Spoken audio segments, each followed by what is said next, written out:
Salut à tous, j'espère que vous allez bien. On se retrouve aujourd'hui pour une nouvelle vidéo et aujourd'hui c'est une vidéo un petit peu spéciale parce que nous allons parler d'investissements à faire au sein de votre maison qui vont sur la durée vous faire gagner de l'argent. Alors qu'est-ce que ça veut dire tout ça? Je vais moi vous faire un retour d'expérience sur des choses que j'ai mis en place chez moi qui ont quand même été assez coûteux entre guillemets pour certaines choses mais qui sur la durée m'ont fait gagner quand même énormément d'argent.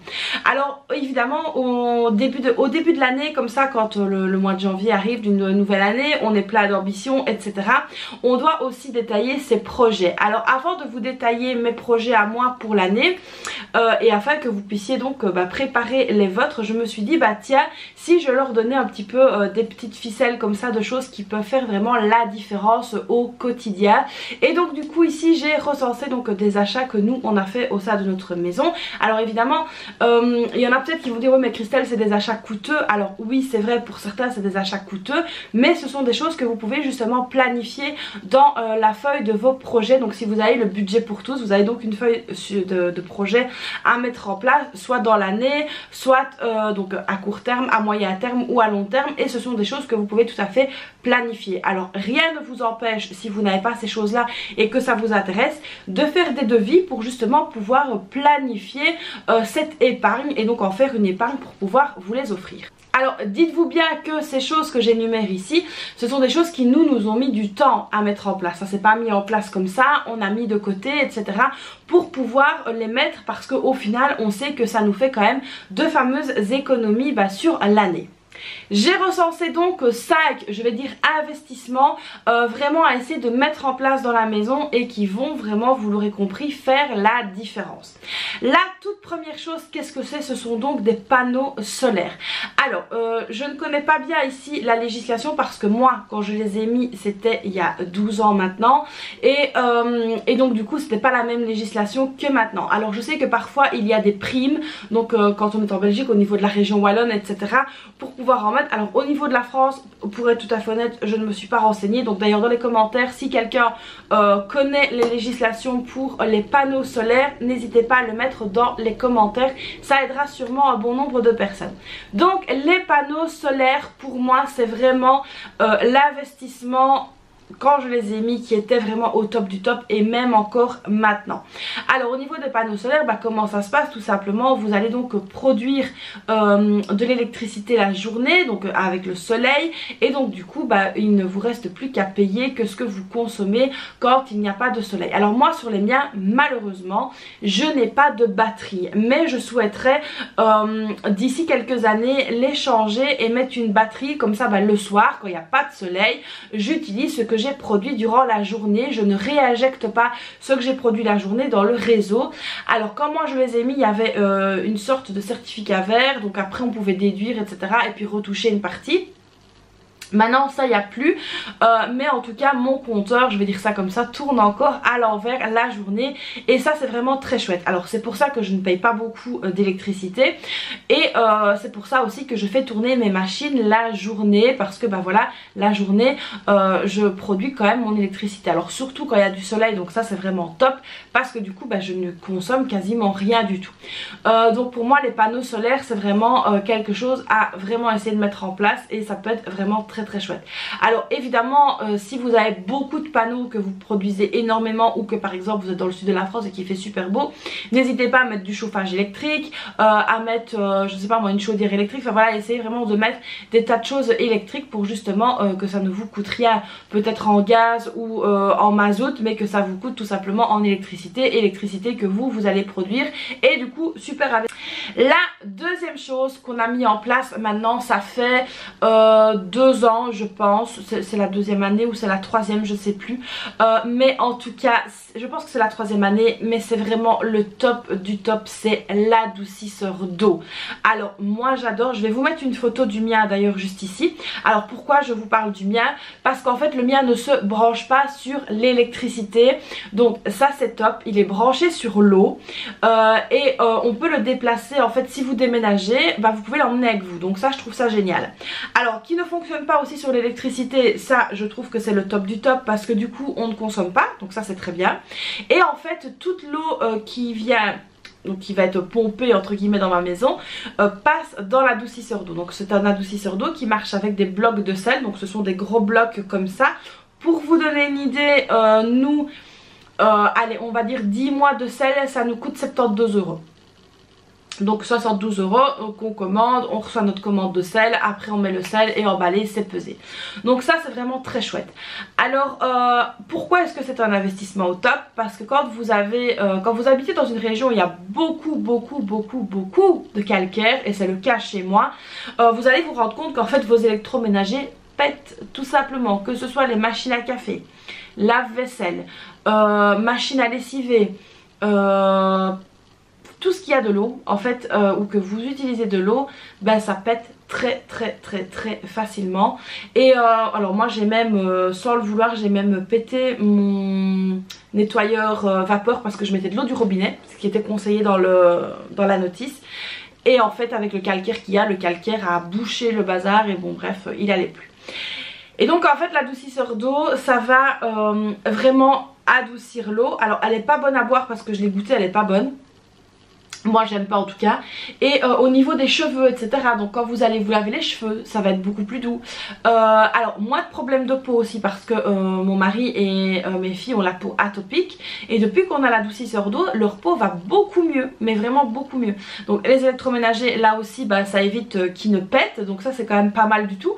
Et donc au final c'est un investissement, mais c'est un investissement qui dure dans le temps et qui vous fait économiser vraiment quand même assez bien d'argent. Parce que si tous les 2 ans vous devez remplacer votre lave-vaisselle, votre machine à lessiver, votre machine à café, ça va quand même revenir assez cher. Alors pour vous donner une ordre de prix au niveau de l'adoucisseur d'eau, je pense que nous avons dû, je pense, hein, mais je pense 1500 €, je pense. On avait 2 ans de sel offert, donc le mien c'est un mini max, donc c'est pas du tout sponsorisé par eux, mais c'est parce que je suis vraiment très contente. Et la chose que je suis très contente aussi, c'est que même si vous êtes en location, celui-là est portable, donc ça veut dire que si vous déménagez, vous le reprenez avec, donc ça c'est vraiment le top. Alors c'est sûr que donc nous on l'a mis, il y avait quand même déjà quelques années qu'on était dans la maison, presque 10 ans, et donc bah on avait quand même beaucoup de calcaire accumulé dans les tuyaux. Donc moi j'avais peur, j'avais dit au monsieur bah oui mais le calcaire partira pas, et si en fait le calcaire change, donc vous avez des petites languettes pour tester l'eau etc. Et moi je trouve que ça marche vraiment très bien, on a vu une grosse différence.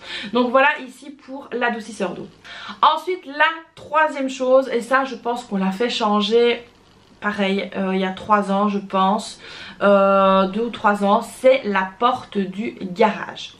Alors ce qu'il faut savoir c'est que nous quand on a acheté la maison, on avait une porte de garage en bois, et avec les années, avec la pluie, la neige etc, bah en fait le bois a commencé à travailler, donc on avait des jours en fait qui se mettaient entre les lattes.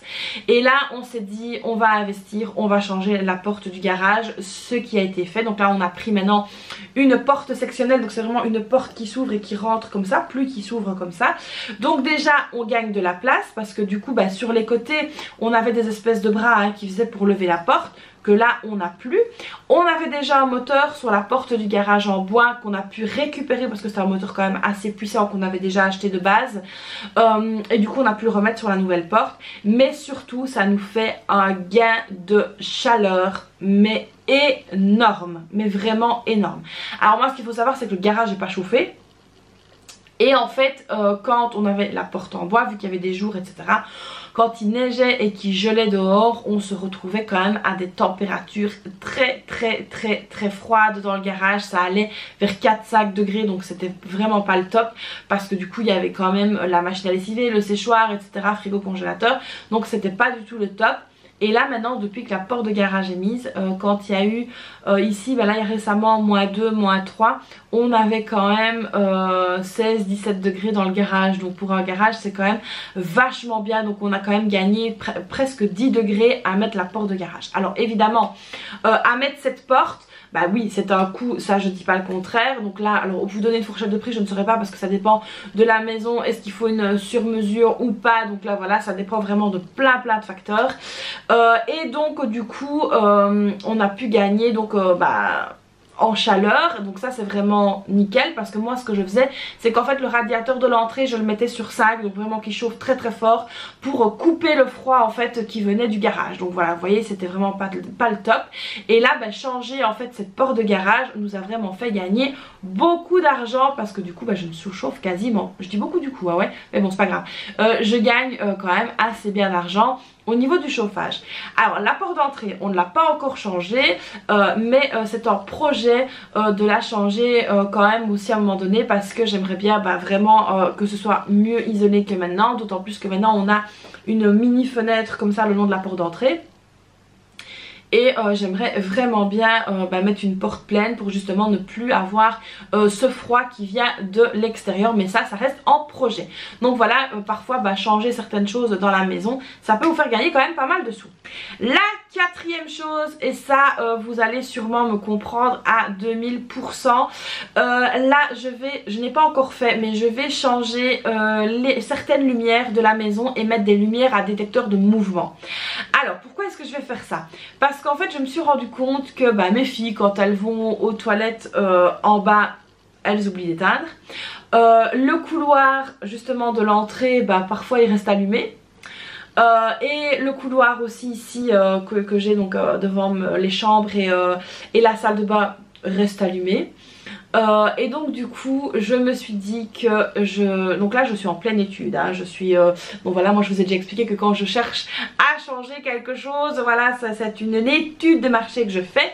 Et là donc voilà, je vais remplacer ça parce qu'en fait je me suis rendu compte tout simplement que quand mes filles vont aux toilettes, qu'elles referment la porte, qu'elles oublient d'éteindre, si je ne passe pas dans la buanderie et que je ne vois pas la petite lumière allumée, j'oublie là, je ne vois pas la lumière, donc je ne fais pas attention, donc je ne l'éteins pas. C'est pas que j'oublie, c'est que voilà, c'est mes filles qui oublient. Pareil dans les étages, parfois voilà, si je ne regarde pas, je ne vois pas non plus que c'est allumé. Et donc ça c'est quand même très embêtant. Et donc je me suis dit qu'en fait des endroits de passage comme ça, où on ne reste pas longtemps, donc pas la salle de bain ou vraiment une pièce à vivre ou les chambres ou quelque chose comme ça, mais mettre une lumière à détecteur de mouvement allait quand même me faire gagner des petits sous. Donc ça c'est pas vraiment ce qui coûte excessivement cher. Mais voilà, c'est aussi un investissement et donc c'est un investissement aussi pour du long terme. Et donc du coup je vais m'y atteler, donc ça je vous ferai un retour dès que ça sera changé. Le cinquième et dernier investissement que je n'ai pas mais qui est génial, ce sont les volets. Alors les volets, ça moi je trouve que c'est vraiment génial. Donc mon voisin là en a mis et il gagne en chaleur, il gagne vraiment en plein de choses. Donc comme je vous ai déjà dit dans une précédente vidéo, les volets voilà, ça fait gagner de la chaleur au niveau de la maison, ça dissuade les voleurs, c'est quand même pas mal du tout. Et surtout au niveau chaleur, en fait là en hiver, en fait vous fermez vos volets et vous gardez vraiment la chaleur à l'intérieur parce que c'est vrai que ici moi avec les fenêtres que j'ai quand même pas mal de pertes de chaleur. Alors il y a une petite grille au dessus qu'on ouvre et qu'on ferme, mais c'est vrai que niveau perte de chaleur on y perd quand même pas mal. Donc ça les volets c'est quand même un investissement. Moi quand j'avais fait le devis il y a quelques années, il y a bien 5-6 ans, on était aux alentours de 5-6 000 euros, donc c'est quand même énorme. Alors pour en mettre partout, hein, c'est pas juste pour en mettre à une fenêtre ou deux. Et là j'aimerais vraiment bien essayer d'en mettre partout, donc là c'est un gros projet et il faudrait donc qu'on puisse mettre ça sur pied. Mais c'est ce que je vais faire au niveau de ma feuille de projet. Je vais vraiment le mettre au goût du jour, hein, donc voilà, et essayer de pouvoir économiser pour pouvoir arriver à ce projet qui sur du long terme va vraiment nous rendre la vie beaucoup moins chère. Donc voilà ici les amis pour les 5 gros investissements à faire ou à mettre en place dans une maison. Donc moi je vous ai partagé des choses qui me correspondaient. Donc alors il y a aussi le fait peut-être si vous avez une chaudière à mazout de passer au gaz, mais bon là il y a vraiment deux écoles. Il y a des gens qui ne veulent pas du tout de gaz chez eux, il y a des personnes voilà qui sont vraiment contre ça, il y a des personnes qui préfèrent le mazout. Donc là c'est deux écoles. Moi en tout cas ici j'ai du gaz et je sais que ça me revient beaucoup moins cher que si j'avais une citerne à mazout. Mais ça je vais pas rentrer dans ce sujet là parce que ça c'est vraiment un sujet qui est propre à chacun. On aime le gaz ou on le déteste, voilà, moi ça ne me dérange pas plus que ça. je me dis que de toute façon s'il doit arriver quelque chose, il arriverait quelque chose. Donc ce n'est pas nous qui sommes maîtres de notre destin. Donc voilà. Alors donc les 5 choses ici que je vous ai partagées, c'est donc des choses que moi j'ai changé ou que je suis en passe de changer. Alors il y en a sûrement d'autres, hein. Dites-moi un petit peu dans les commentaires si vous avez fait des aménagements, des choses comme ça. Alors il y a toujours des choses qu'on peut mettre en place comme des récupérateurs d'eau de pluie, etc. Mais moi ce sont des choses que je n'ai pas et que je ne compte pas faire parce que niveau logistique c'est trop compliqué pour ma maison. Mais voilà donc ici une idée peut-être de projet à mettre en place pour la nouvelle année et les années à venir. Donc voilà, j'espère les amis que cette nouvelle vidéo vous aura plu. Comme d'habitude, vous n'hésitez pas à la liker, à vous abonner à la chaîne, activer la petite cloche, me laisser un petit commentaire. Et puis moi je vous fais donc plein de bisous et je vous dis à très vite pour une prochaine vidéo. Bye bye!